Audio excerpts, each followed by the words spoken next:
So over here, you can see that I have this particular post right here. And let's say what I want to do is I want to go ahead and rearrange this a post right here so that the picture is at the top and the text is at the bottom.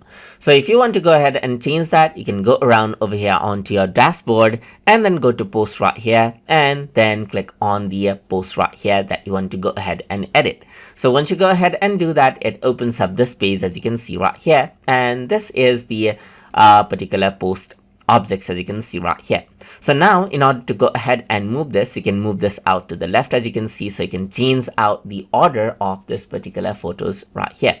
But what you can also do is you can actually go ahead right here just like this onto this particular post, this entire post right here just like this, and then move this out to the top as well. So once you click on the S, you can see that the entire post of the image is selected. So you can go around and move this out onto the top right here. You can move it up, and then you can see that this divider line is at the bottom now. Let me just go around over here onto the S again, just like this. So let's just go around onto the S.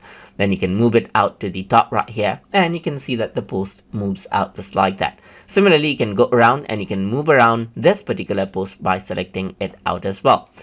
So that is how you can go ahead and change around the post order as you like, as you can see right here. So you can go ahead and then select out a particular post right here just like this, and that is what you have. So that is how you can go ahead and then, let's say for example, add before and move before as well. So you can add in before, and let's say for example, I'm going to go around and say welcome right here, and you can go ahead and rearrange this out as you like as well, just like that as well.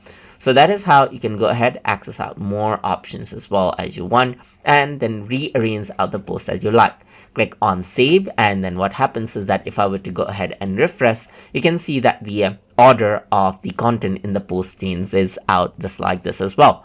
So that is how you can go ahead and change the post blocks order inside of WordPress posts. So hope you guys learned something as always. And as always, please like, comment, share, and subscribe.